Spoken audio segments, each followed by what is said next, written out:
ಉಡುಪಿ ದಕ್ಷಿಣ ಕನ್ನಡ ಜಿಲ್ಲೆಯ ಪ್ರವಾಸದಲ್ಲಿರುವಂತಹ ರಾಜ್ಯದ ಮುಖ್ಯಮಂತ್ರಿ ಬೊಮ್ಮಾಯಿ ಅವರಿಗೆ ಇದೀಗ ಉಡುಪಿಯಲ್ಲಿ ನಡೆದಂತಹ ಆತ್ಮಹತ್ಯೆ ಮತ್ತು ಈ ಆತ್ಮಹತ್ಯೆ ಹಿಂದಿರುವಂತಹ ಒಂದು ವಿಚಾರ ಬಹಳಷ್ಟು ತಲ್ಲಣವನ್ನು ಉಂಟು ಮಾಡೋದಂತೂ ಖಂಡಿತ. ಅವತ್ತು ಮಂಗಳೂರಿನಲ್ಲಿ ಬಿಜೆಪಿ ವಿಭಾಗೀಯ ಸರಣಿ ಸಭೆಗಳಿವೆ, ಹಾಗೆ ಬೇರೆ ಸಭೆಗಳಿವೆ, ನಾಯಕರ ಸಭೆಗಳಿವೆ. ಚುನಾವಣಾ ತಯಾರಿ ಹಿನ್ನೆಲೆಯಲ್ಲಿ ವಿಭಾಗ ಮಟ್ಟದ ಸಭೆಗಳನ್ನು ಮಾಡ್ತಾ ಇದ್ದೇವೆ. ಏಪ್ರಿಲ್ 16 ಮತ್ತು 17 ರಾಜ್ಯ ಕಾರ್ಯಕಾರಿಣಿ ಸಭೆ ಮಾಡಿ ಪಕ್ಷದ ಚರ್ಚೆ ಮಾಡ್ತೇವೆ. ಕಾಂಗ್ರೆಸ್ ಮೇಕೆದಾಟು ಪ್ರಾರಂಭವಾದ ತಕ್ಷಣ ಕುಮಾರಸ್ವಾಮಿ ಜಲಯಾತ್ರೆ ಮಾಡ್ತಿದ್ದಾರೆ. ಇದರ ಬಗ್ಗೆ ನಾನು ಯಾವುದೇ ಹೇಳಿಕೆಯನ್ನು ಕೊಡೋ ಅಗತ್ಯ ಇಲ್ಲ. ಈಶ್ವರಪ್ಪ ವಿರುದ್ಧ ಆರೋಪ ಮಾಡಿ ನಾಪತ್ತೆಯಾದವರ ಬಗ್ಗೆ ಮಾಹಿತಿ ಇಲ್ಲ ಅನ್ನುವಂಥ ಮಾತನ್ನು ಈ ಸಂದರ್ಭದಲ್ಲಿ ಹೇಳಿದ್ದಾರೆ. ಒಟ್ಟಾರೆಯಾಗಿ ಮಾಧ್ಯಮದವರು ಕೇಳಿದಂತಹ ಪ್ರಶ್ನೆ, ಸಂತೋಷ್ ಅವರು ನಾಪತ್ತೆಯಾಗಿದ್ದಾರೆ, ಇವರು ಅಲ್ಲಿ ಗುತ್ತಿಗೆದಾರರು, ಈಶ್ವರಪ್ಪ ಅವರು ಕಮಿಷನ್ಗೆ ಬಹಳಷ್ಟು ಪೀಡಿಸ್ತಾ ಇದ್ರು.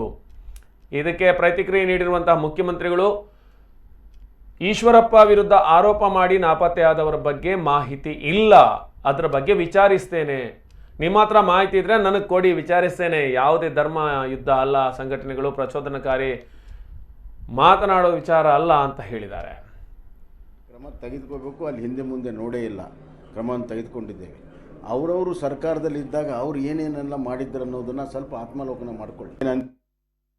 ಮಂಗಳೂರಿನಲ್ಲಿ ವಿಭಾಗೀಯ ನಮ್ಮ ಭಾರತೀಯ ಜನತಾ ಪಕ್ಷದ ಸರಣಿಯ ಸಭೆಗಳಿದೆ. ಜಿಲ್ಲಾವಾರು ಸಭೆಗಳು, ಕೋರ್ ಕಮಿಟಿ, ಪ್ರಮುಖರ ಭೇಟಿ ಎಲ್ಲವೂ ಇದೆ. ನಾಳೆನೂ ಕೂಡ, ಇವತ್ತು ರಾತ್ರಿ ಇಲ್ಲೇ ಇರ್ತೀನಿ, ನಾಳೆನೂ ಕೂಡ ಸಭೆಗಳಿದೆ. ಪಕ್ಷ ಸಂಘಟನೆ ಒಂದು ಪ್ರಮುಖ ಹಂತ ಇವತ್ತು ನಾವು ತಲುಪಿದ್ದೇವೆ. ಬೂತ್ ಮಟ್ಟದ, ಮಂಡಲ ಮಟ್ಟದ ಎಲ್ಲ ಸಂಘಟನೆ ಮಾಡಿ, ಪೇಜ್ ಪ್ರಮುಖ ಎಲ್ಲ ಸಂಘಟನೆ ಮಾಡಿ, ಈಗ ಒಂದು ರೀತಿಯಲ್ಲಿ ಚುನಾವಣೆಯ ತಯಾರಿಗೋಸ್ಕರ ವಿಭಾಗ ಮಟ್ಟದ ಸಭೆಗಳನ್ನು ನಾವು ಮಾಡ್ತಾಯಿದ್ದೇವೆ. 3 ತಂಡದಲ್ಲಿ ಇಡೀ ರಾಜ್ಯದಲ್ಲಿ ಇವತ್ತು ನಾವು ಮಾಡ್ತಾಯಿದ್ದೇವೆ.